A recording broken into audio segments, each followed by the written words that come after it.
Hey out there, everybody in quarantine land. This is Quarantine Stuff You Should Know with your host, AJ Hannenberg.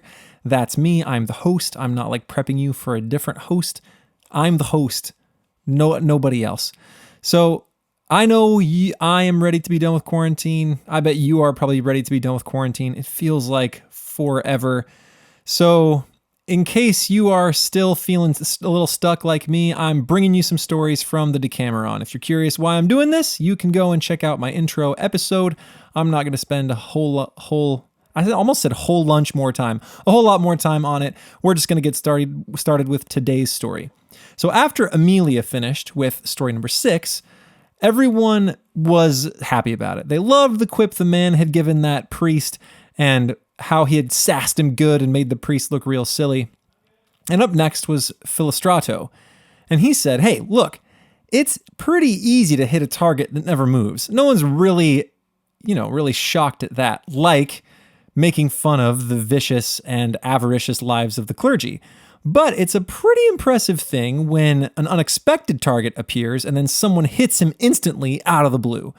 And so, while the man who rebuked the Inquisitor is worthy of praise, sure, the guy that story reminds me of is more worthy of praise since he rebuked the famous Messer Can della Scala, a great lord and generally magnanimous, for a sudden and out-of-the-ordinary fit of selfishness.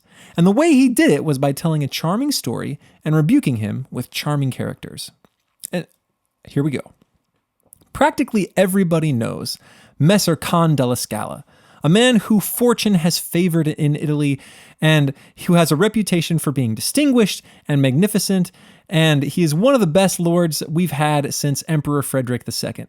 Now, Messer Cane, that's another name for Messer Can della Scala, same guy, decided one morning to have a splendid festival in Verona that would be super memorable.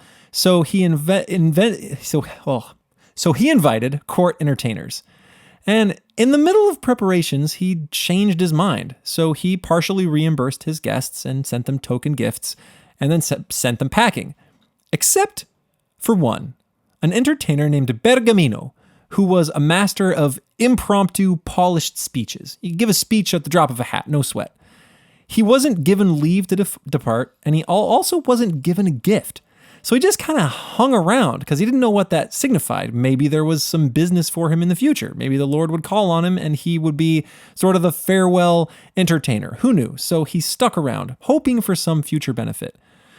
But for some reason, the idea had gotten into Messer Cane's head that anything he gave Bergamino would surely be more wasted than if he had just chucked it into the fireplace.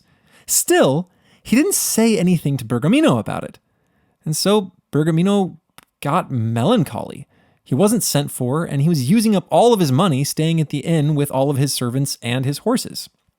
Nevertheless, he continued to wait, since it didn't seem like a good idea to leave. When a great lord calls you, you don't just bail on him. So, in order to make a good appearance at the festival, he had brought 3 really polished, incredible suits of clothing, right? Things that had been given to him by other lords.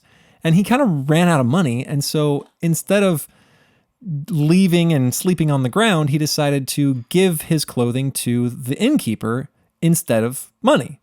And so he had gone through one suit, and then he went through another suit, and then in the middle of the third suit, he's on his last suit of clothing, he's getting close to the bottom of the barrel here. One day he was standing near the table of Messer Cane while he was eating his dinner. And he looked pretty sad, obviously. So Messer Cane said, and kind of in a mocking tone to make fun of him, "Bergamino, what's wrong? You look so melancholy. Tell us about it." Without reflecting, but speaking as though he had spent a long time thinking about it, he said, "Let me tell you, Messer Cane, about Primasso, a worthy grammar master who had no equal at composing verses. He could produce it with great facility. Nobody was as good as he was. He was really respected and famous that even where people didn't know him by sight, they knew him by reputation, right? Primasso was the name of poetry. Now, for a little while, he was living in poverty in Paris. In fact, his talent was little appreciated by the people who could actually give him money. The people who could help him, they didn't really want the poetry. So he was poor. So he was living in Paris, and he happened to hear somebody talking about the Abbot of Cluny, a man who had a ton of income from his many lands and was one of the richest prelates, except for the Pope, in God's church. And so he heard these people saying marvelous things, how he was always holding court and never denied food or drink to anyone, provided that they asked while he himself was eating. Primasso enjoyed associating with gentlemen and lords, and so he decided to go check this guy out. Sounds nice. And he did some inquiring and found out that his place was about 6 miles from where he was staying. And he's like, if I start early, I can probably get there by dinner time, right? Get some food. But he couldn't find anyone going in that direction. And he was worried about getting lost. And so in case he kind of got off track and didn't find himself somewhere with food, he took 3 loaves of bread with him and stuffed them in his shirt and then started on his way. He figured there'd be water somewhere to find. And so he actually made pretty good time and didn't get lost, and he arrived at the house he was aiming for. And when he arrived, he discovered a large number of tables set out, great preparations in the kitchen, a whole bunch of stuff being made as if there was some great party going on. And he thought to himself, truly, this man is as magnificent as people say he is. This is incredible. So he waited around and kind of hung around until the servants told everyone it was time to wash their hands and be seated. And so they seated him and gave him some water. And by chance, he was seated directly opposite of the doorway through which the Abbot of Cluny usually passed for dinner. And so he's just sitting there hanging out. They never put anything down in front of the guests until the abbot himself comes in. So there's no food to eat. Now the abbot, as he walked through the door, he caught sight of this shabbily dressed Primasso. He didn't recognize him. He didn't know that he was famous at all. And he thought, man, look at this guy. What in the world am I giving my food to? Which was a thought he had never had in his life, right? He had given food to all kinds of people, and so this was way out of the ordinary. But for some reason, he didn't like this ragamuffin. So he turned on his heels and asked all of his servants if anyone recognized that guy. And nobody said that they did. Well, Primasso was hungry, so while the abbot was inquiring, Primasso started into one of his loaves of bread. He wasn't the type of guy that sits around fasting for no reason. And this was reported to the abbot. So the abbot said, well, let him eat his own food. He's not getting any of ours. So they waited. And the abbot wanted him to kind of leave of his own accord because it didn't seem like a good thing to ask someone to leave a dinner, right? It's kind of indecorous. And he hung around, and the abbot waited and watched, and Primasso started into his second loaf and polished off his second loaf, and then started into his third loaf. And apparently these people were not worried about carbs. But the abbot finally, as he was starting into his third loaf, thought, man, what is going on with me today? Why am I such a miser? Why do I feel contempt for this fellow? For whom? I don't even know this guy. I've given food to anyone without asking if he was a gentleman or a peasant, rich, poor, merchant, or huckster. I've seen tramps devour my food, and never once did I feel like this. If I can watch the lowest of the low eat my food without even noticing that what's happening, this man must be more important than that. So he went and did some inquiring, and he found out that this was Primasso, the great poet, and heard he had come to find out about his magnificence.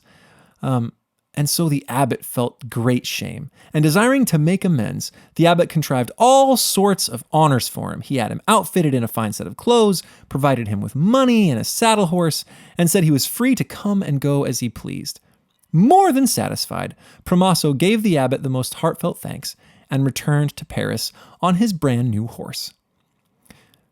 And then Messer Cain kind of knew what all this was about and said, Bergamino, you've given an apt demonstration of your wrongs while showing us your virtues and my miserliness.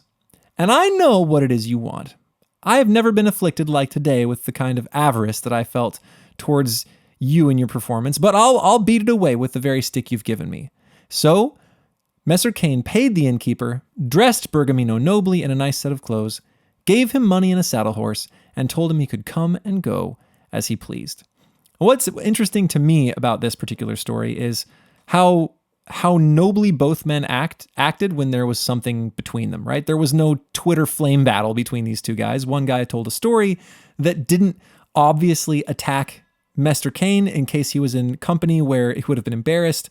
Mr. Kane didn't have to respond, and yet he knew it was aimed towards him. He knew he was wrong and sort of swallowed his pride. I don't know. It's maybe a good example for us. I don't have anything special to say about that. I did, though, get an email about my last story. And you know how I didn't quite understand the story, or why the woman saying like all chickens are the same here or anywhere else would sort of get the king and kind of tell him what was, that he was barking up the wrong tree. Well, apparently the joke kind of is that in the dark, a chicken's a chicken, right? Why is the king pursuing this woman when he could have pretty much any woman he wanted to, right? No matter who it is, a chicken's a chicken. You want a girl, you can have a girl. Why are you asking me? Apparently that's the joke. And that makes a little more sense than what I thought it was. So if you're curious, you can go back and listen to that episode. And thank you, listener, for your kind email sort of setting me straight. All right, thanks. That's today's story, and I'll be with you tomorrow.